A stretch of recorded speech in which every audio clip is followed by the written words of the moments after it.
우리는 아무도 가보지 않은 길들을 가고 있습니다.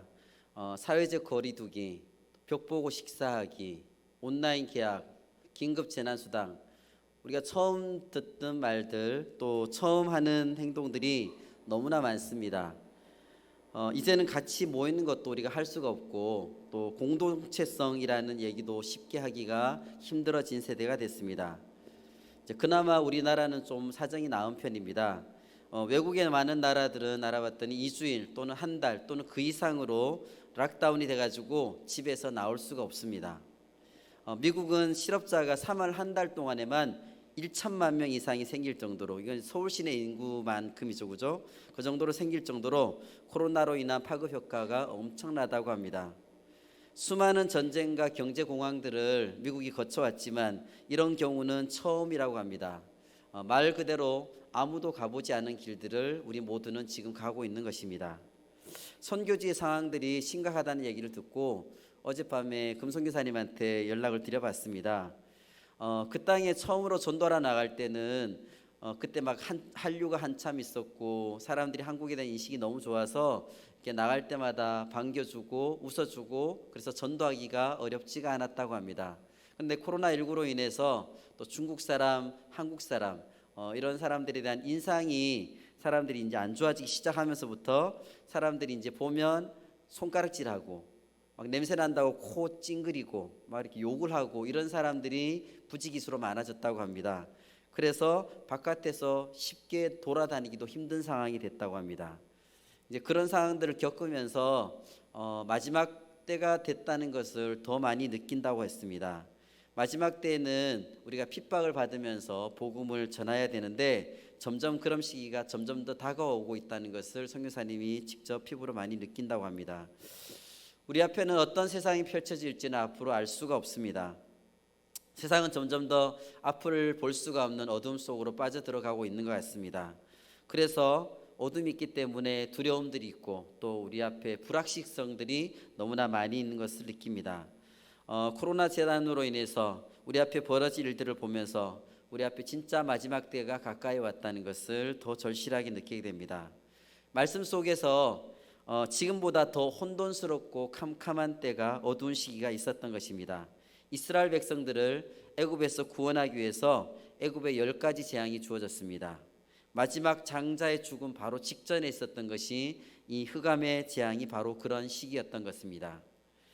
하나님께서는 아브라함을 통해서 자손의 축복을 주시고 또 땅의 축복 또 복의 통로로서 역할 축복을 주시겠다고 약속해 주셨습니다. 창세기 15장 13절 14절 말씀에서 여호와께서 아브라함에게 이르시되 너는 반드시 알라 내 자손이 이방에서 객이 되어 그들을 섬기겠고 그들은 400년 동안 내 자손을 괴롭히리니 그들이 섬기는 나라를 내가 징벌할지며 그 후에 내 자손이 큰 재물을 이끌고 나오리라 라고 말씀하셨습니다. 400년이 지난 다음에 그 언약대로 그 언약을 기억하시고 신실하신 하나님께서는 출애굽기 2장에서 이렇게 말씀하십니다. 하나님이 그들의 고통 소리를 들으시고 하나님이 아브라함과 이삭과 야곱에게 세운 그의 언약을 기억하사 하나님이 이스라엘 자손을 돌보셨고 하나님이 그들을 기억하셨더라. 아멘. 하나님께서 그의 언약을 기억하셨다고 했고 하나님의 그의 이스라엘 백성들을 기억하셨다고 분명히 말씀하셨습니다. 그래서 그들을 위해서 모세를 세우셨고 모세를 통해서 정식으로 구원의 역사가 시작되었습니다. 모세는 바로왕 앞에 가서 이스라엘 자손들을 그 땅에서 내보내게 하라고 말했습니다. 그런데 바로가 그 말을 듣지 않자 10가지 재앙이 시작되었습니다. 피, 개구리, 이, 그 다음 파리와 가축의 죽음과 종기, 우박과 메뚜기 재앙까지 8가지 재앙이 지나간 후에 바로 9번째 임한 재앙이 바로 흑암의 재앙입니다. 하나님은 이렇게 왜 바로와 애굽 땅에게 계속해서 이렇게 재앙을 내리셨을까요? 그 이유는 바로 여호와 하나님만이 참 하나님이 되심을 온 천하에 알리기 위해서였던 것입니다. 그것을 위해서 하나님께서 단번에 바로와 애굽을 멸하지 않으시고 이처럼 거듭거듭해서 여러 가지 재앙을 단계에 거쳐서 내리셨던 것입니다. 그렇게 하셔서 모든 사람들로 하여금 여호와 하나님만이 참으로 하나 되는 하나님이신 것을 그들에게 알게 하고자 했던 것입니다. 그렇지만 애굽 왕 바로는 거듭되는 재앙에도 불구하고 계속해서 그의 마음을 완악하게 했습니다. 그의 마음을 완악하게 하게 해서 모세를 통해서 그에게 거듭 말씀하시는 하나님의 말씀을 듣지 않았습니다. 그 재앙도 이제 막바지에 이르고 있습니다. 흑암의 재앙이라면 과연 어느 정도로 위력이 있는 것일까요? 여러분 상상이 좀 안 되실 것 같아서 제가 과학 실험을 예로 들어서 설명해 보겠습니다. 1842년에 계기일식이 있었던 때입니다. 그때 한 과학자가 아주 특이한 실험을 했습니다. 24시간 동안 흰지를 굶겼습니다. 그리고 나서 계기일식이 바로 일어나기 직전에 빵 조각을 지한테 줬습니다. 그러니까 지는 딸려가서 그 빵을 막 먹기 시작했죠. 너무너무 굶었으니까 개걸스럽게 먹기 시작했는데 계기일식이 딱 시작되면서 어둠이 그 온 천지를 덮으니까 딱 그 흰지가 그 먹던 것을 딱 멈추고 그 일식이 끝나기까지, 그러니까 두 어둠이 없어지기까지 꼼짝 않고 그 자리에 머물고 있었다고 합니다. 어둠으로 인한 공포감이 지를 사로잡았던 것입니다. 또 똑같은 시기에 루이 15세가 이 계기일식을 구경하기 위해서 파리에 있는 많은 프랑스에 있는 대신들하고 같이 파리에 있는 기상 관측소에 같이 모여서 파티를 열고 있었습니다. 그래서 드디어 이제 일식때가 돼서 일식을 이제 봐야지 하고 막 열심히 다들 그때 실내 악단들이 연주를 하고 사람들이 얘기를 하고 웃음소리 이런 것들이 있었다가 일식이 시작되니까 점점 이제 어둠이 오니까 음악 소리가 작아지고 사람들의 소리가 작아지더니 침묵이 그 사이에 흘렀던 것입니다. 그러면서 사람들이 그 어둠 속에서 모든 사람들이 공포감을 느끼게 되고, 그래서 사람들도 역시 두려움이나 공포감 가운데 흑암 가운데서 그런 것을 느낀다는 것을 이 실험을 통해서 알 수 있었던 것입니다. 이렇게 흑암은 우리에게 공포감과 두려움을 주게 됩니다. 흑암의 재앙의 이러한 특징을 어떻게 하나님께서 사용하셔서 역사하셨는지, 우리에게 또 무엇을 말씀하신지를 오늘 말씀을 통해서 깨닫는 시간이 되기를 원합니다. 흑암의 재앙을 통해서 우리들이 하나님의 백성으로서 어떻게 살아가야 될지를 오늘 같이 알아보도록 하겠습니다. 첫 번째는 우리는 세상과 구별된 하나님의 백성이라는 것입니다. 하나님께서 애굽에 내린 흑암 재앙의 목적이 무엇입니까? 바로와 그의 신하들의 마음에 큰 두려움과 공포감을 주기 위해서였습니다. 즉 하나님께서 지금까지 쭉 8가지 재앙을 내리면서 어떤 사람들에게 재정적인 손실을 주고 질병을 주고, 그전에는 이렇게 됐지만 9번째 재앙은 정신적인 문제였습니다. 두려움과 공포, 불안에 휩싸이는 재앙이 그들에게 임했던 것입니다. 흑암의 재앙은 바로와 그의 신하들에게 공포 그 자체였던 것입니다. 말씀 속에서 캄캄한 흑암이라는 표현을 쓰고 있습니다. 흑암도 어두운데 캄캄함도 어둠이죠. 그 어둠을 뜻하는 두 낱말이 결합이 되어 있습니다. 그래서 아주 엄청나게 어둡다는 것을 얘기하고 있습니다. 가장 깊은 흑암을 얘기하고 있습니다. 이 흑암의 정도가 얼마나 심했는지 더듬을 만한 흑암이라고 기록하고 있습니다. 저는 어렸을 때 시골에서 자랐던 적이 있습니다. 그 당시에는 밤이 되면 가로등이 없었기 때문에 깜깜했습니다. 그래서 보통 달빛을 의지해서 이렇게 밤길을 가게 됐던 것입니다. 그런데 한 달에서 보면 달빛이 없는 때가 있습니다. 달빛이 없는 데는 깜깜합니다. 그때는 내가 평상시에 이렇게 자주 다니는 길을 걸어가도 빛이 없기 때문에 이렇게 길들이 구불구불하게 되어 있잖아요. 시골 길들이. 그러다 보면 내가 자주 다니는 길이지만 그 길을 내가 잘 알지는 못하고, 그러다가 이렇게 논두렁으로 발이 빠진 적도 있었습니다.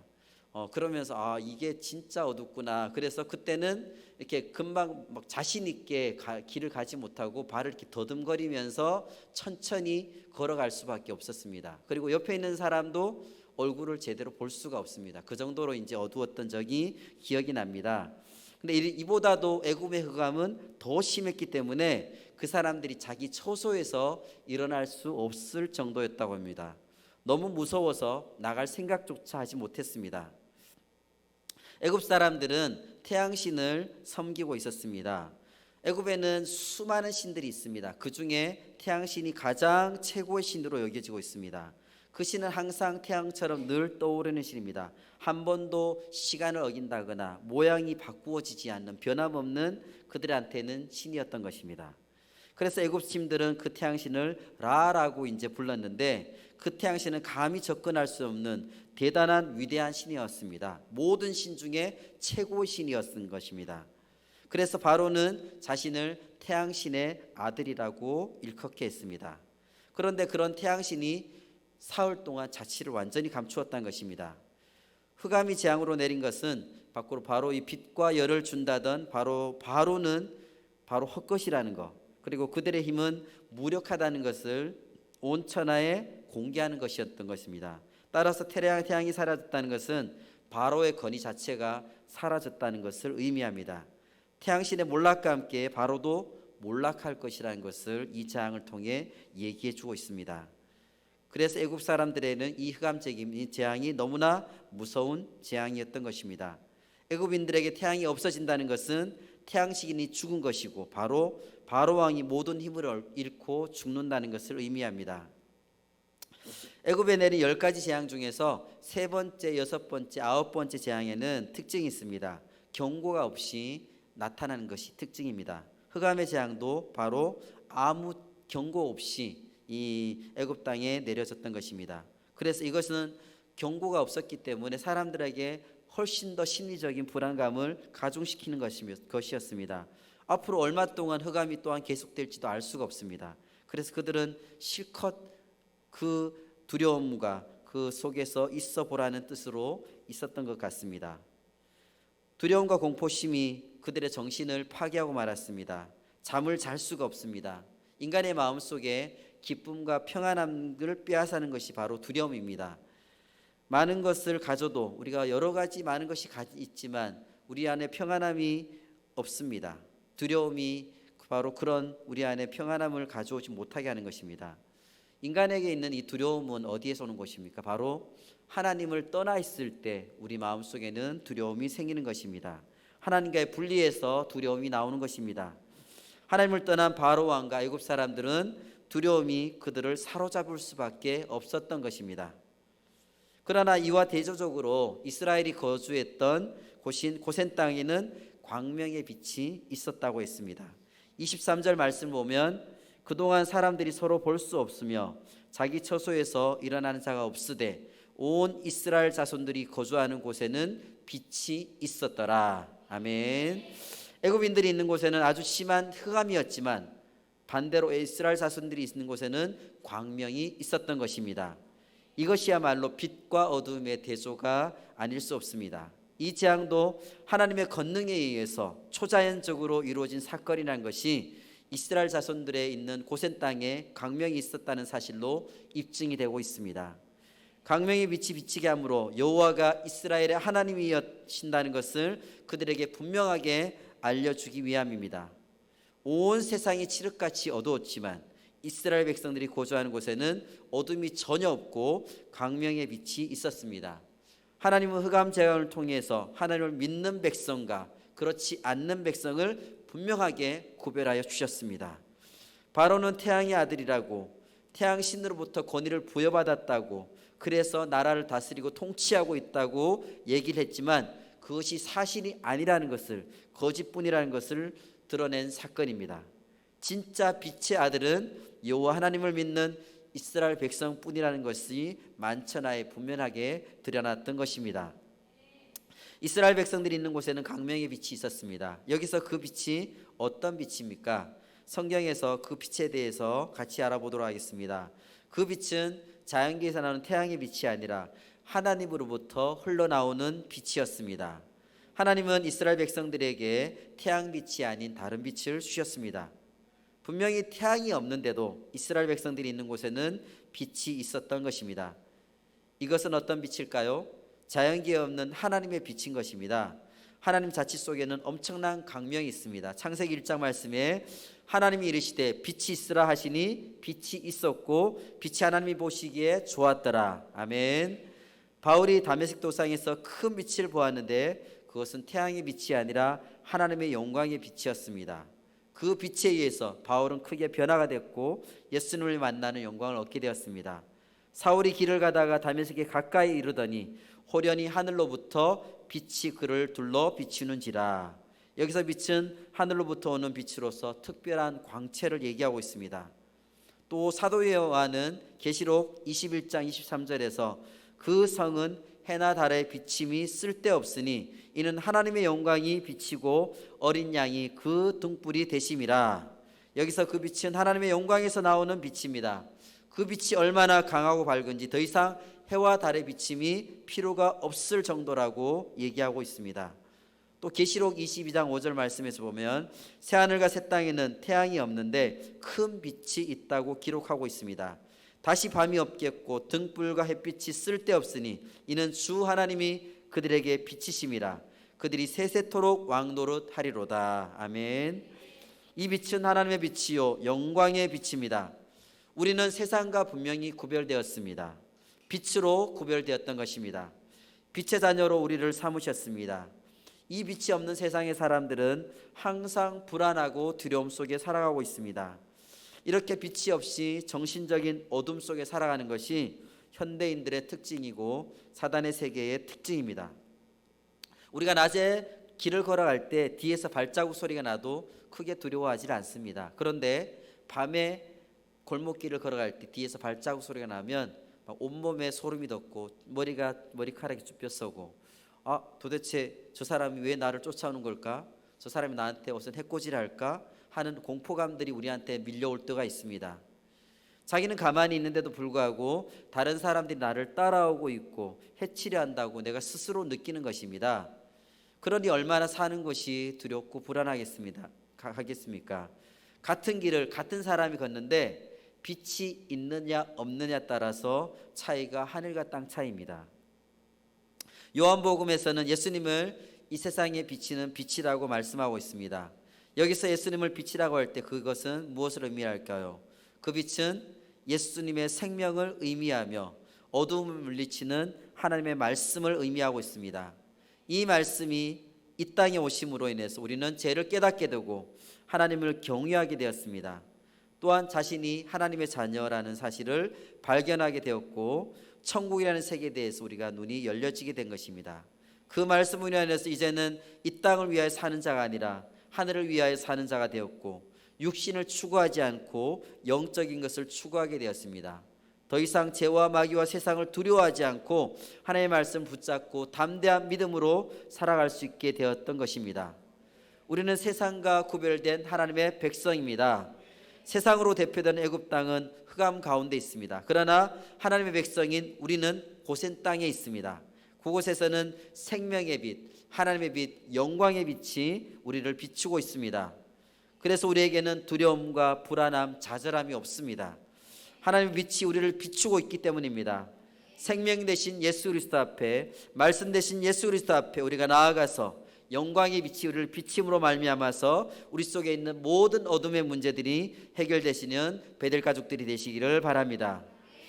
흑암 재앙을 통해서 우리가 하나님의 백성을 어떻게 살아야 될지, 두 번째는 우리는 세상과 타협하지 않고 하나님께 온전히 모든 것을 드려야 되겠습니다. 아멘.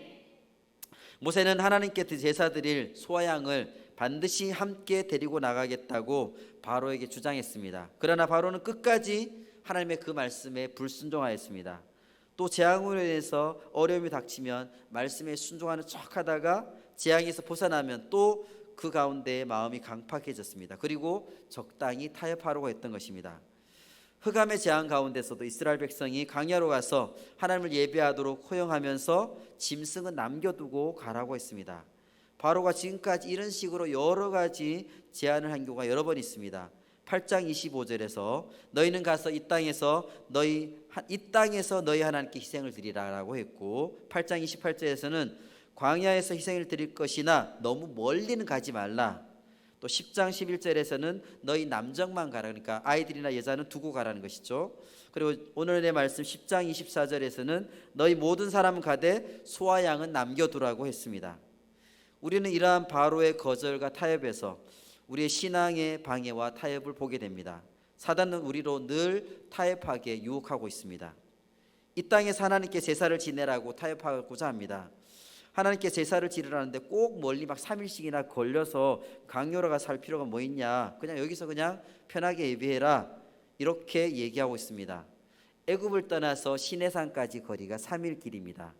왜 이렇게 우리는 떠나야 될까요? 그것은 애굽에서 우리가 완전히 분리가 되어야 되기 때문입니다. 애굽은 우리가 거하고 있는 이 세상을 말하고 있습니다. 그러므로 세상에서 우리가 완전히 분리가 돼야지만 온전한 예배가 된다는 것입니다. 그러면 이 세상은 무엇입니까? 하나님께 속하지 않은 곳이 이 세상입니다. 요한일서 2장 15절 16절 말씀 보면 이 세상이나 세상에 속한 것들을 사랑하지 말라. 누구든지 세상을 사랑하면 아버지의 사랑에 그 속에 있지 아니하니 이는 세상에 있는 모든 것이 육신의 정욕과 안목의 정욕과 이생의 사랑이니 다 아버지께로 쫓아온 것이 아니요 세상으로 쫓아온 것이라고 했습니다. 그렇습니다. 이것이 출애굽의 이유입니다. 애굽의 사상과 정신으로는 안 된다는 것입니다. 예배를 자신의 마음대로 생각하고 자신의 편의에 맞춰서 예배하는 것은 안 된다는 것입니다. 하나님께 예배하는 자리에 나와서 예배해야 됩니다. 코로나로 인해서 우리가 영상 예배를 혹시 드릴지라도 TV를 끄고 주변의 소음을 차단하고 단정한 복장으로 앉아서 주님께만 집중해야 될 것입니다. 이 세상의 방법으로 내가 편한 대로 예배하는 것은 안 되며 이 세상과 완전히 분리가 일어나야 된다는 것입니다.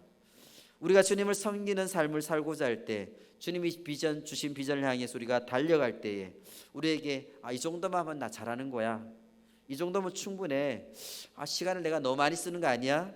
적당히 시간 해도 괜찮을 것 같은데 너무 깊이 빠지지는 말아야지. 이렇게 우리를 계속해서 유혹하는 소리들이 있습니다. 사단은 언제나 우리를 흔들고 유혹합니다. 그 정도만 하면 충분해. 그러면서 말입니다. 그러나 우리는 우리의 눈길이 하나님께 고정되어야 될 것입니다. 아멘. 예전에 TV가 나온 지 얼마 되지 않았을 때였습니다. 제가 어렸을 때인데 그때는 TV에는 꼭 안테나가 꼭 달려 있어야 됩니다.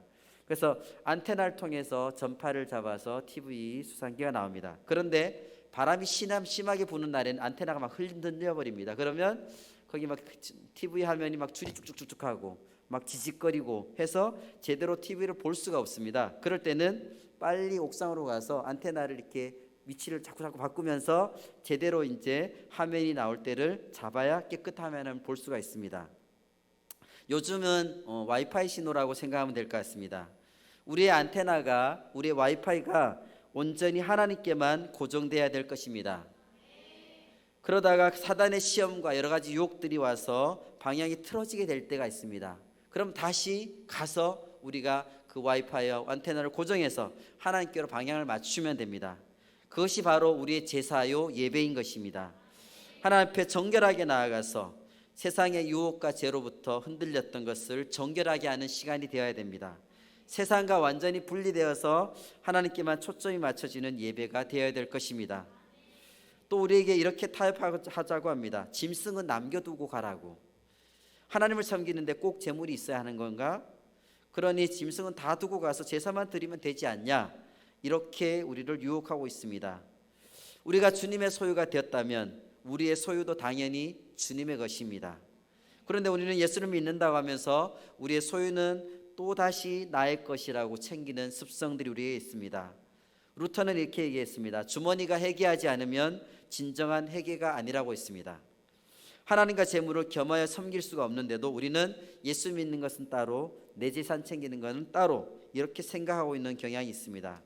정말 우리의 소유가 주님의 것임을 인정하지 않는다면 아직도 우리는 바로의 타협 속에 굴복하고 있는 것입니다. 우리가 그리스도인이 되었을 때에 이 세상에 있는 모든 것에 대한 하나님의 주권을 우리가 인정해야 되는 것입니다. 즉 우리의 소유나 우리의 직장생활, 우리의 취미생활, 휴가라든지 여가라든지 하나님께 속한 것임을 선포할 필요가 있는 것입니다.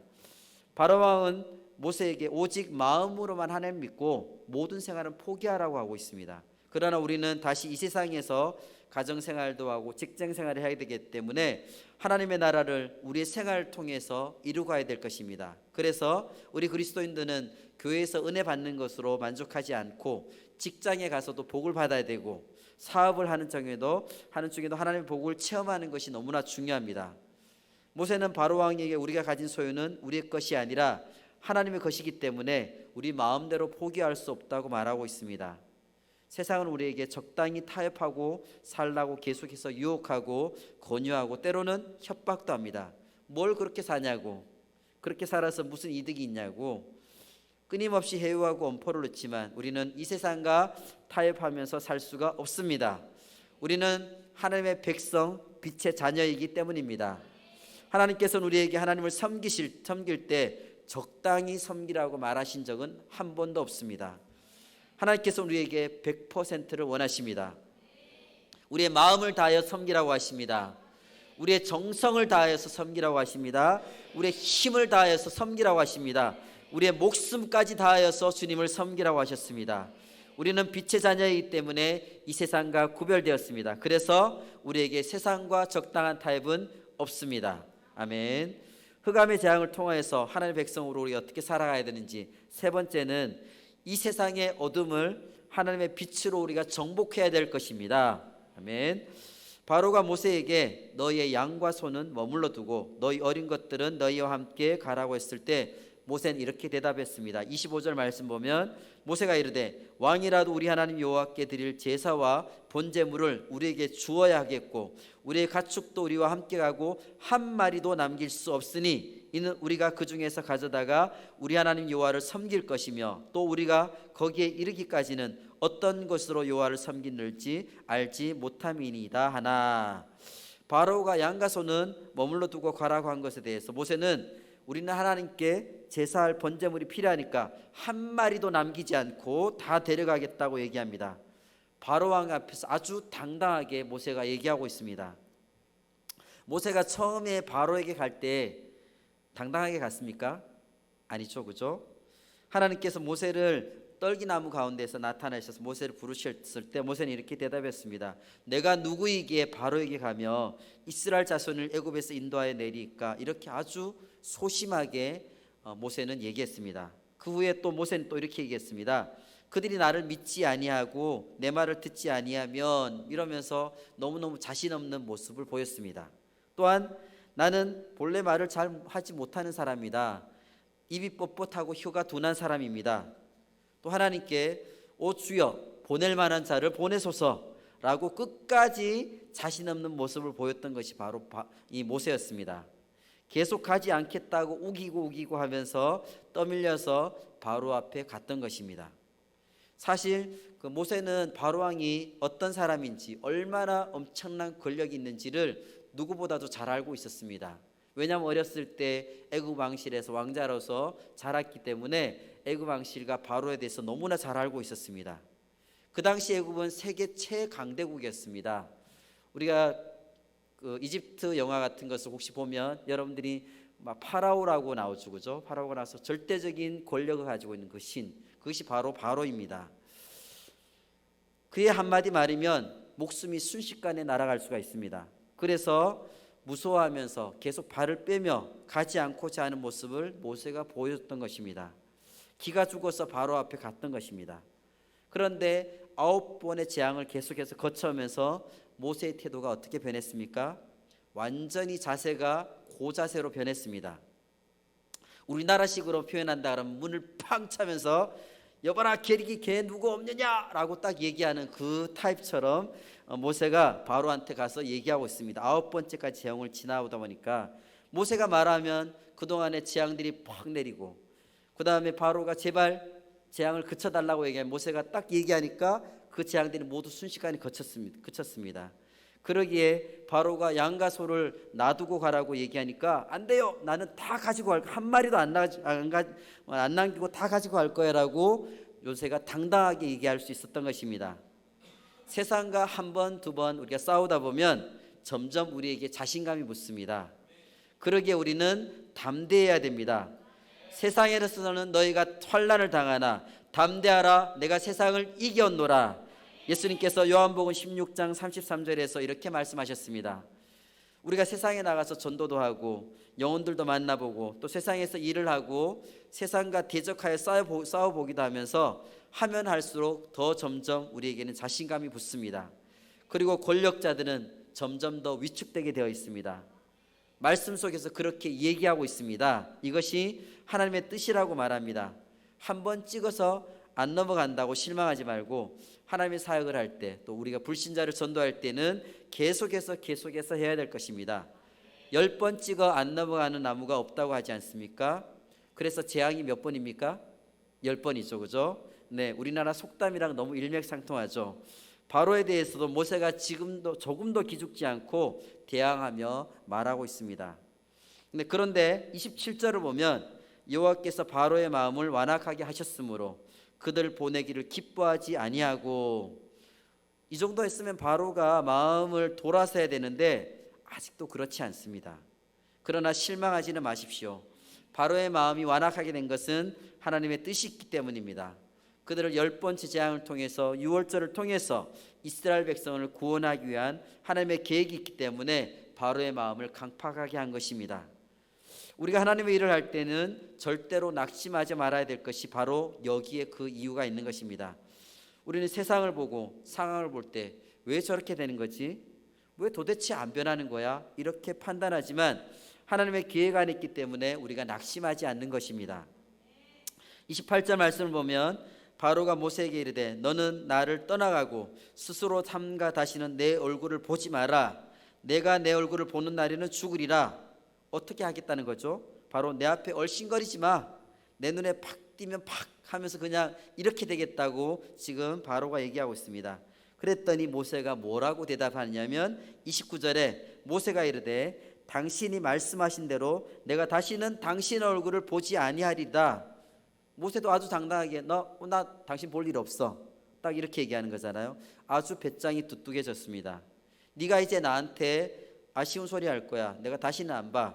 딱 이렇게 모세가 얘기하고 있습니다. 이것은 하나님의 종 모세가 승리를 거둔 장면입니다. 우리 모든 성도들이 세상과의 싸움에서 승리를 거둔다는 것이 이 말씀을 통해서 우리에게 얘기해 주고 있는 것입니다. 이렇게 승리를 거두도록 결론은 되어 있습니다. 그러니 절대 낙심하지 말고 실망하지 말고 나아가시기를 바랍니다. 열심히 여러분들에게 맡은 일을 하시기를 바랍니다. 세상에 굴복하지 마시기를 바랍니다. 세상과 절대 타협하지 마시기를 바랍니다. 당당하게 나아가는 것입니다. 말씀을 맺겠습니다. 하나님께서는 우리를 세상과 구별하셨습니다. 세상은 흑암 가운데 있습니다. 그러나 그들은 자기들 가운데 흑암이 있는 것을 모릅니다. 흑암이 어떻게 자기들에게 오게 되었고 어떻게 하면 흑암이 거치는 그들은 도저히 알 수가 없습니다. 우리에게는 하나님의 영광의 빛이 비치십니다. 애굽은 흑암 가운데 있지만 이스라엘 백성들이 있던 고센 땅은 특별한 하나님의 은총으로 하나님의 영광의 빛이 그들 가운데 있었습니다. 흑암 가운데 있는 많은 자들은 불안감과 두려움으로 인해서 평안이 없습니다. 흑암은 그들에게 죽음을 몰고 오기 때문입니다. 그들에게는 흑암 대신에 하나님의 빛이 필요합니다. 두려움 대신에 평안이 필요합니다. 하나님의 빛을 우리가 그들에게 비추어야 될 것입니다. 또한 우리가 세상을 향하여서 나아갈 때에 악한 세력들이 우리가 하는 전도와 우리가 하는 사역들을 강력하게 대항하며 맞서 싸울 것입니다. 그러나 절대 낙심하거나 멈추지를 마십시오. 담대하라, 내가 세상을 이기었노라. 아멘. 담대하라, 내가 세상을 이기었노라라고 주님께서 말씀해 주셨습니다. 세상의 신 바로는 결국 패합니다. 타협하지 마시기를 바랍니다. 그들의 유혹에 넘어가지 마시기를 바랍니다. 두려워하지 마십시오. 하나님의 빛으로 승리하십시오. 하나님의 빛 안에서 승리하며 나아갈 때에 우리에게 주시는 하나님의 축복과 평안함이 우리에게 있을 것입니다. 우리 모두 하나님이 주시는 그 축복과 평안함을 모두 누리시기를 바랍니다. 아멘.